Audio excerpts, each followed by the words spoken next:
राजनीति या पॉलिटिक्स। आज हम अपनी वीडियो में राजनीति का अर्थ, राजनीति क्या होती है और राजनीति के दो दृष्टिकोणों के बारे में समझेंगे। तो चलिए, स्वागत है आपका हमारे चैनल राजनीति विज्ञान में। चलिए अपना टॉपिक शुरू करते हैं। तो जब हम राजनीति के बारे में सुनते हैं या राजनीति शब्द हमारे सामने आता है तो सभी के दिमाग में एक क्वेश्चन आता है कि ये है क्या, ये एग्जैक्ट है क्या। क्योंकि कितनी भी किताबों में आप पढ़ लीजिए, असंख्य परिभाषाएं, असंख्य अर्थ अलग अलग शब्दों में दिए गए हैं। इसकी कोई एक डेफिनेशन नहीं दी जा सकती है। सभी ने अपने हिसाब से जैसे जैसे राजनीति को समझा, अपनी परिभाषा और अर्थ जो है प्रकाशित की। तो आइए आसान और साधारण शब्दों में समझे कि राजनीतिक है क्या। तो राजनीति जो है, जैसे शब्द से ही पता चल रहा है, ये दो शब्दों का एक समूह है जो है राज और नीति। राज का मतलब तो आप समझते ही होंगे, शासन, और नीति का मतलब है उचित समय, उचित स्थान और उचित कार्य करने की कला, यानी कि डिप्लोमेसी। अर्थात एक ऐसी डिप्लोमेसी, एक ऐसी नीति जिसके द्वारा हम शासन कर सकते हों और या फिर कहें कि अपने विशेष उद्देश्यों को पूरा कर सकते हों। यही राजनीति है। अगला क्वेश्चन जो आता है वो है कि राजनीति की उत्पत्ति कैसे हुई है, कैसे ये आया शब्द, कहाँ से आया ये शब्द। तो राजनीति को अंग्रेजी में कहते हैं पॉलिटिक्स, जो कि यूनानी भाषा के पॉलिस शब्द से बना है, जिसका अर्थ है नगर राज्य। प्राचीन यूनान में प्रत्येक नगर एक स्वतंत्र राज्य के रूप में गठित हुआ करता था और पॉलिटिक्स शब्द से उन नगर राज्यों से संबंधित शासन की विद्या का बोध हुआ करता था। यानी पॉलिटिक्स उस समय ग्रीस में राजनीति का मतलब था नगर राज्यों में होने वाली राजनीति। धीरे धीरे नगर राज्यों का स्थान किसने ले लिया? राष्ट्र राज्यों ने, यानी कि सिटी स्टेट धीरे धीरे जो है, जब स्टेट की ओर बढ़े तो ये नेशन स्टेट का रूप इन्होंने लिया।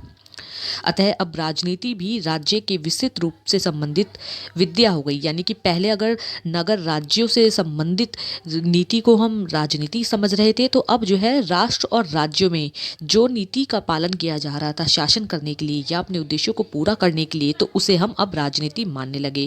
कहने का अर्थ ये है कि पहले राजनीति का जो अर्थ था वो काफ़ी संकुचित, यानी कि छोटा था। जब नगर राज्यों का स्थान राष्ट्र राज्यों ने लिया तो राजनीति का जो अर्थ है वो व्यापक हो गया, वो नेशन तक पहुंच गया। अब पहले नगर राज्यों तक था, स्टेट तक सीमित था, सिटी स्टेट तक सीमित था, अब वो नेशन स्टेट्स ने ले लिया। आधुनिक युग में जब संसार प्रत्येक विषय के वैज्ञानिक और व्यवस्थित अध्ययन की ओर झुक रहा है, राज्य से संबंधित विषयों का अध्ययन राजनीतिक शास्त्र और राजनीतिक विज्ञान कहा जाता है। यानी कि हम जब राजनीति विज्ञान का मतलब क्या है, विज्ञान मतलब साइंस, तो आधुनिक युग में हम राजनीति का अध्ययन जो है एक साइंटिफिक और एक व्यवस्थित तरीके से जो करते हैं उसे राजनीति विज्ञान या फिर कहें राजनीतिक शास्त्र की संज्ञा दे दी गई।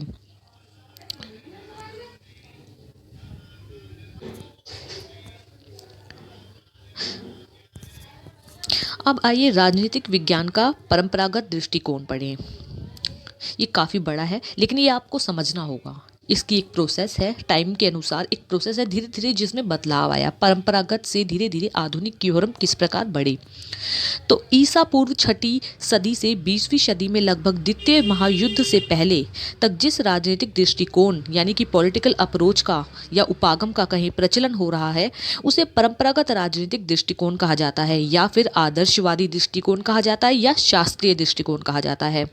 आदर्शवादी दृष्टिकोण इसलिए कहा जाता है क्योंकि परंपरागत दृष्टिकोण एक ऐसा दृष्टिकोण था राजनीतिक विज्ञान को लेकर जिसमें सिर्फ मूल्यों पर अधिक बल दिया जाता था या दर्शन पर अधिक बल दिया जाता था, जिसमें एक संकुचित क्षेत्रों का ही अध्ययन किया जाता था।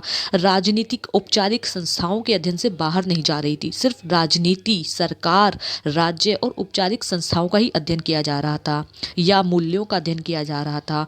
इसमें साइंटिफिक, सिस्टमैटिक यानी कि वैज्ञानिक, व्यवस्थित और तकनीकी अध्ययन का कोई स्थान ही नहीं था। परंपरागत राजनीतिक सिद्धांत के विकास में अनेक राजनीतिक विचारकों का योगदान रहा है। यहाँ कई नाम आ जाते हैं, जैसे सबसे पहले आ जाता है प्लेटो, फिर अरस्तु, Cicero, Saint Augustine, Aquinas, Locke, Rousseau, Montesquieu, Kant, Hegel और ग्रीन।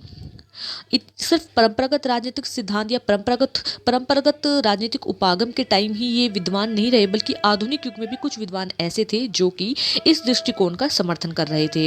इनमें आ जाते हैं लियो स्ट्रास, एरिक वोगलिन, ऑकशॉट और हन्ना आरेंट।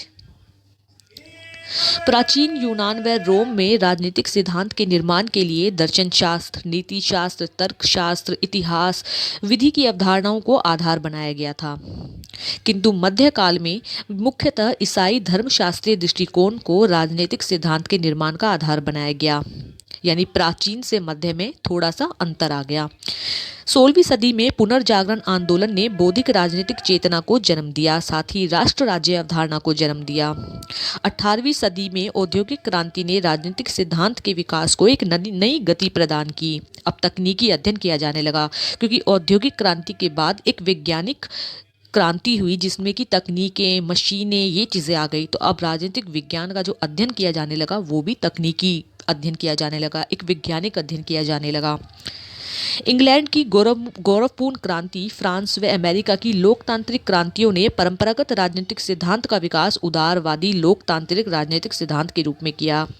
यानी पहले जो राजनीतिक सिद्धांत का अध्ययन हुआ करता था वो सिर्फ एक मूल्यों का अध्ययन, सिद्धांत का अध्ययन, एक बहुत ही फॉर्मल अध्ययन हुआ करता था। लेकिन अब इंग्लैंड और फ्रांस और अमेरिका की जो क्रांतियां हो गई उसके बाद अब जो अध्ययन था उसने अपना रूप बदल लिया। अब वो किस रूप में किया जाने लगा? उदारवादी लोकतांत्रिक राजनीतिक सिद्धांत के रूप में।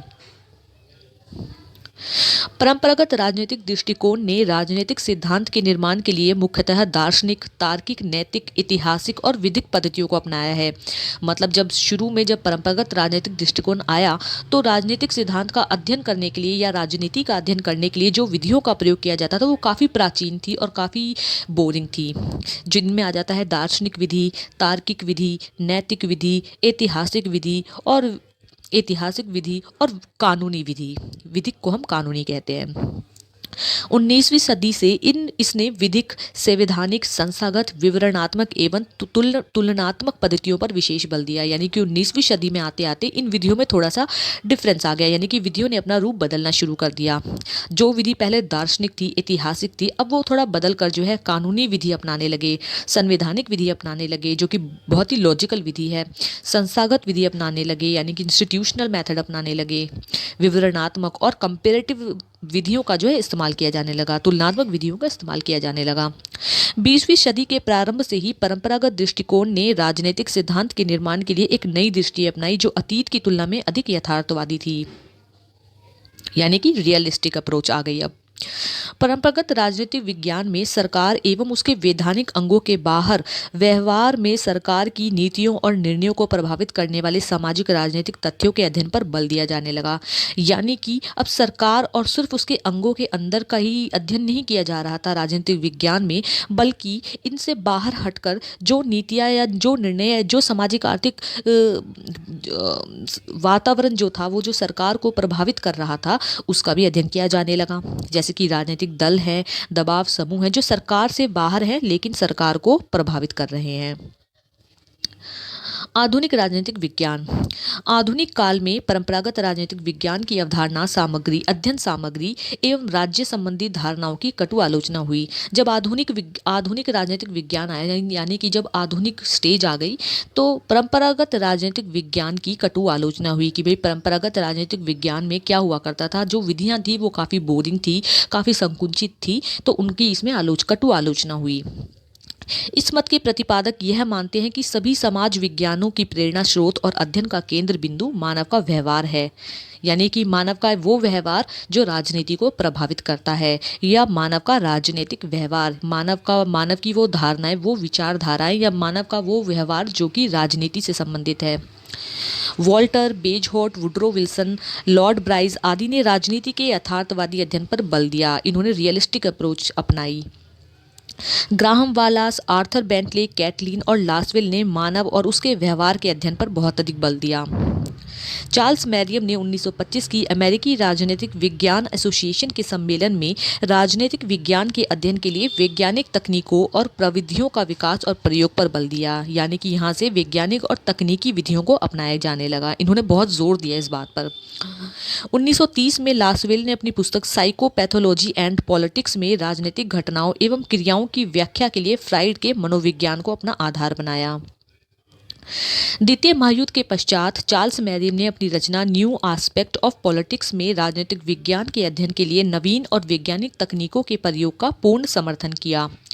1960 के दशक में अमेरिका के शिकागो विश्वविद्यालय के राजनीति शास्त्रियों ने राजनीतिक विज्ञान को दार्शनिक पद्धतियों से मुक्त करने और उसके अध्ययन को अधिक से अधिक वैज्ञानिक बनाने का प्रयत्न किया। राजनीतिक विज्ञान को समाज विज्ञान मानते हुए इसके अध्ययन को पूर्ण बनाने के लिए समाजशास्त्र, मनोविज्ञान, अर्थशास्त्र, मानव शास्त्र जैसे समाज विज्ञानों की वैज्ञानिक पद्धतियों को अपनाना उचित समझा गया। इन वैज्ञानिकों में कौन कौन शामिल थे? ये थे डेविड ईस्टन, कैटलिन और लासवेल आदि। अब थोड़ा सारांश में हम देख लेते हैं कि क्या चीज़ थी जिन पर अत्यधिक बल दिया गया था परंपरागत राजनीतिक विज्ञान में।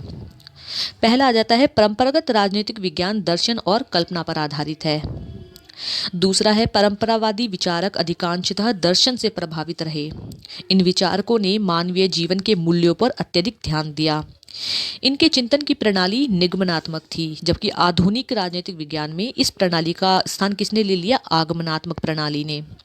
परंपरागत राजनीतिक विज्ञान में प्लेटो का विशेष महत्व रहा है। प्लेटो के अतिरिक्त रोमन विचारक सिसरो और मध्य युग में सेंट ऑगस्टाइन के चिंतन में परंपरागत राजनीतिक विज्ञान की स्पष्ट झलक मिलती है।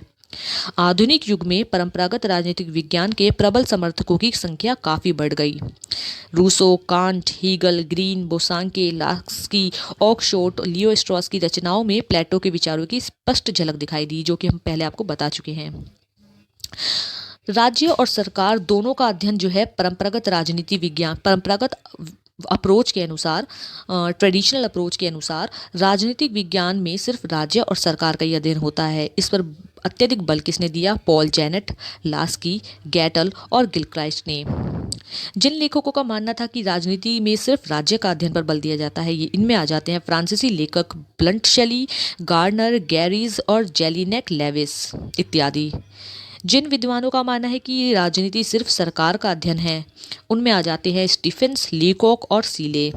ये आपको नाम याद रखने होंगे क्योंकि ये कॉम्पिटिटिव एग्जाम्स में जो ऑब्जेक्टिव एग्जाम्स होते हैं उन्हें पूछे जाते हैं। उसी तरह आधुनिक राजनीतिक विज्ञान के बारे में एक सारांश में पढ़ लेते हैं, जो हमें एक पूरा ओवरऑल व्यू दिखा देता है। राजनीतिक विज्ञान मानव क्रियाओं का अध्ययन है। अकॉर्डिंग टू आधुनिक राजनीतिक विज्ञान, राजनीतिक विज्ञान शक्ति का अध्ययन है। राजनीतिक विज्ञान राज्य व्यवस्थाओं का अध्ययन है। राजनीतिक विज्ञान निर्णय प्रक्रियाओं का अध्ययन है। मानव के राजनीतिक व्यवहार का अध्ययन है। विभिन्न अवधारणाओं का अध्ययन है। राजनीतिक विज्ञान समस्याओं और संघर्षों का अध्ययन है। तो ओवरऑल आप समझ चुके होंगे कि जो परंपरागत दृष्टिकोण था राजनीति का, वो काफ़ी जो है मूल्यों पर आधारित था, अवधारणाओं पर, मूल्यों पर। लेकिन जो आधुनिक उपागम था राजनीति का, उसमें अत्यधिक बल किस पर दिया गया? विज्ञान पर, तकनीकी पर, तुलनात्मक विधियों पर। उम्मीद है आपको ये टॉपिक समझ में आया होगा। धन्यवाद।